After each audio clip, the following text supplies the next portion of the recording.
अस्सलामुअलैकुम नाजरीन, उर्दू पॉइंट में खुशामदीद। प्रोग्राम चिट चैट कॉर्नर में मैं हूं आपकी होस्ट ज़ोफ़र नकवी। प्रोग्राम में सबसे पहले पाकिस्तानी शोबिज़ के हवाले से कुछ खबरें शामिल करेंगे। नाज़रीन, पाकिस्तानी अदाकारा सनम सईद अस्मा अज़ीज़ की हिमायत में मैदान में आ गई। नाज़रीन, शौहर की जानिब से अस्मा अज़ीज़ पर किए जाने वाले बेहमाना तशद्दुद के बाद से सोशल मीडिया पर एक वीडियो वायरल हुई, जिसके बाद से अस्मा को ही तनकीद का निशाना बनाया गया। ताहम इस वीडियो के वायरल होने के हवाले से सनम सईद खामोश ना रहीं और अस्मा की हिमायत में मैदान में आ गई। सनम सईद ने समाजी राब्ते की वेबसाइट ट्विटर पर अपनी एक ट्वीट में वीडियो में रक्स की वजह से अस्मा पर तनकीद करने वालों को जवाब देते हुए कहा कि अस्मा के हवाले से सबका मौक़िफ़ ऐसा ही है कि अगर किसी के साथ ज़्यादती हुई हो तो उसी का कसूर समझा जाता है। आप लोगों में से कुछ लोग रजामंदी का मतलब कब समझेंगे। अस्मा की रक्स की पुरानी वीडियो का ये मतलब नहीं है कि इसे इनकार पर तशद्दुद निशाना बनाया जाए और कुछ रहम करें। नामवर पाकिस्तानी अदाकार यासिर हुसैन ने लक्स स्टाइल अवार्ड्स की नामजदगियों के खिलाफ शोर मचाने वालों को तनकीद का निशाना बनाते हुए कहा है कि ऐसा लग रहा है जैसे कुछ अदाकारों को अवार्ड के खिलाफ बोलने के लिए पैसे दिए गए हैं। लक्स स्टाइल अवार्ड्स का शुमार पाकिस्तान के बड़े अवार्ड्स में होता है, जिनमें हर साल शोबिज़ के मुख्तलिफ शोबों से ताल्लुक़ रखने वाले फ़नकारों को मुख्तलिफ कैटेगरीज़ में अवार्ड से नवाजा जाता है। ताहम गुज़श्ता चंद बरसों से लक्स स्टाइल अवार्ड्स की अपनी नामजदगियों को लेकर मुख्तलिफ तनाज़ात का शिकार बने हुए हैं।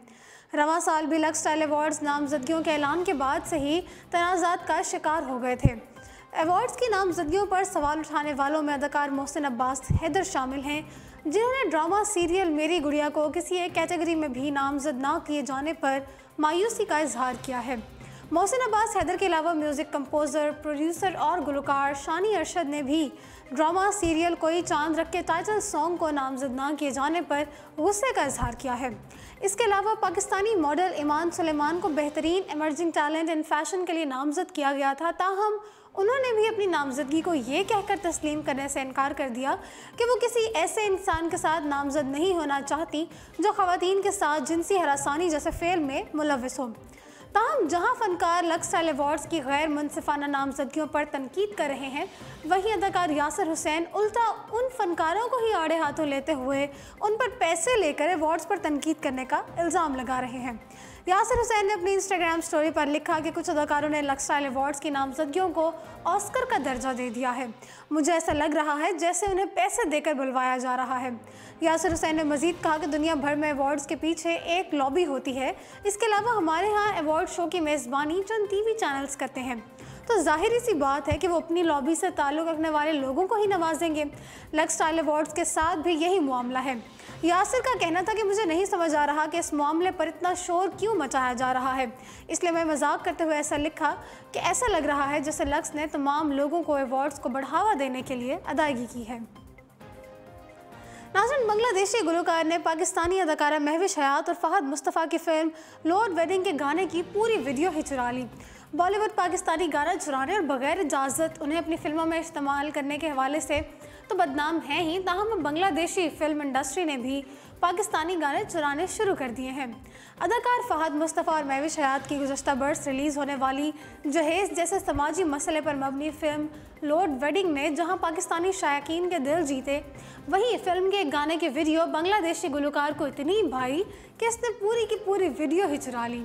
माजी में पाकिस्तानी गाने और फिल्मी सीन हूबहू कॉपी होते देखते आ रहे हैं, ताहम अब एक बांग्लादेशी गुलकार शाहिद ने लॉर्ड वेडिंग के गाने कूच ना करें की वीडियो हूबहू कॉपी कर ली है, ताहम बैकग्राउंड में गाना ज़रा मुख्तलिफ है। इस बारे में फ़िल्म लॉर्ड वेडिंग के हिदायतकार नबील कुरैशी ने अपनी हैरत का इजहार करते हुए कहा है कि मुझे यकीन नहीं आ रहा। याद रहे, इससे कबल नबील कुरैशी ही की हिदायत में बनने वाली फ़िल्म एक्टर इन लॉ को भी भारतीय मुकामी और या ज़बान में कॉपी कर लिया गया था, जबकि बॉलीवुड फिल्म 32 गुल मीटर चालू भी फ़िल्म एक्टर इन लॉ की कॉपी थी। अब जरा रुख करते हैं बैनुल-अक़वामी खबरों का। नाज़रीन, बॉलीवुड के वर्सटाइल अदाकार इरफान खान के दुनिया भर में मौजूद करोड़ों मद्दाह गुज़श्ता बरस इस वक्त परेशान हो गए थे जब अदाकार को कैंसर की तशख़ीस हुई थी। इरफान खान को मार्च 2018 में न्यूरोएंडोक्राइन ट्यूमर का मर्ज़ लाहक हुआ था और वो इलाज के लिए भारत से बरतानिया मुंतकिल हो गए थे। इरफान खान ने जहां बीमारी के इलाज के दौरान भी हिम्मत नहीं हारी और अपने मद्दाहों को वक्तन बवक्तन अपनी सूरत हाल से आगाह करते रहे, वहीं उनकी ज़िंदगी पर एक वक्त ऐसा भी आया जब वो ज़िंदगी से मुकम्मल तौर पर मायूस दिखाई दे रहे थे। तहम बाज़ उनकी सेहत बेहतर होने लगी। गुज़श्ता बरस अगस्त तक इरफान खान की बरतानिया में 6 केमोथेरेपीज़ की गई थी, जिनके बाद रवां बरस फरवरी में ये खबर सामने आई थी कि वो लंदन से भारत मुंतकिल हो गए हैं। फरवरी में सामने आने वाली खबरों में बताया गया कि जल्द ही इरफान खान 2017 की अपनी कामयाब फिल्म हिंदी मीडियम के सीक्वल की शूटिंग से फिर से अदाकारी का आगाज़ करेंगे। इरफान खान 2 अप्रैल को मुंबई एयरपोर्ट पर तन्हा उनको देखा गया और ये गुज़श्ता बरस जुलाई के बाद पहला मौका था कि इरफान खान को इस कदर सेहतमंद और तन्हा देखा गया, वरना इन्हें ख़ानदान के अफराद के साथ इंतहाई कमज़ोरी की हालत में देखा जाता रहा। इरफान खान को मुंबई एयरपोर्ट पर सर पर कैप पहने और चेहरे पर स्याह रंग के कपड़े के नकाब के साथ देखा गया।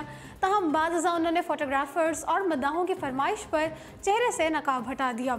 अदाकार के सामने आने वाली तस्वीर और वीडियोज़ में उन्हें सेहतमंद हालत में देखा जा सकता है। इरफान खान के मंजर आम पर आने के बाद अब ख्याल किया जा रहा है कि वो जल्द ही फिल्म्स की शूटिंग का आगाज़ करेंगे।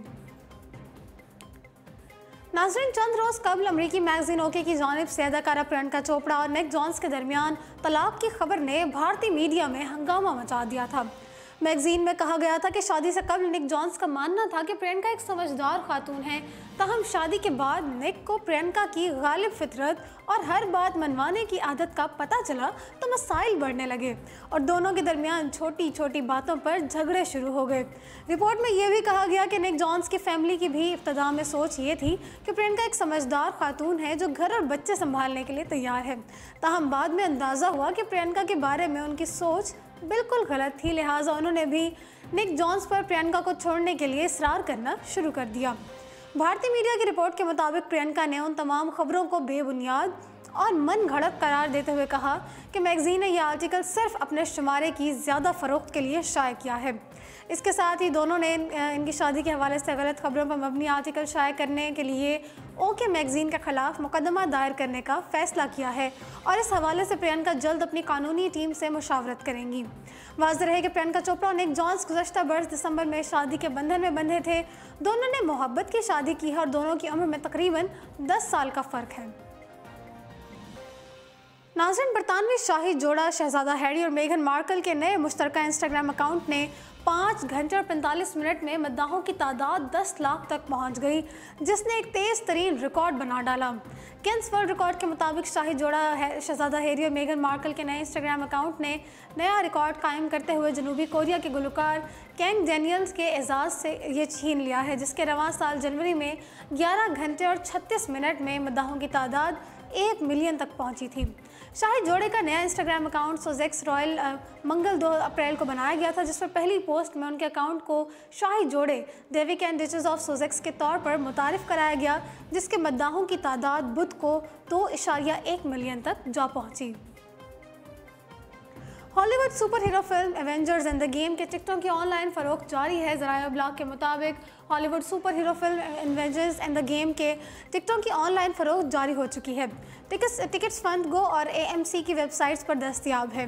नाज़रीन, 2012 की द एवेंजर्स, 2015 की द एवेंजर्स ऑफ अल्ट्रॉन और 2017 की एवेंजर्स इन्फिनिटी वॉर की इस अगली कड़ी की हिदायतकारी एंथोनी रूसो और जोए रूसो ने मुश्तरका तौर पर दी है। केविन फेज की प्रोड्यूस करदा इस फिल्म की कहानी इस बार नए विलन को मंजर आम पर लाई है, जो इंसानों को अपना दुश्मन समझते हुए उन्हें सफ़ाई हस्ती से मिटाना चाहता है, जबकि एवेंजर्स की टीम इसे रोकने में मसरूफ़ है। एक्शन से भरपूर फिल्म 26 अप्रैल को रिलीज़ की जाएगी। तो जी नाज़रीन, इसी के साथ प्रोग्राम चर्चा एट कॉर्नर पहुंचता है अपने इख्तिताम को। मुझे दीजिए इजाज़त और देखते रहिए उर्दू पॉइंट।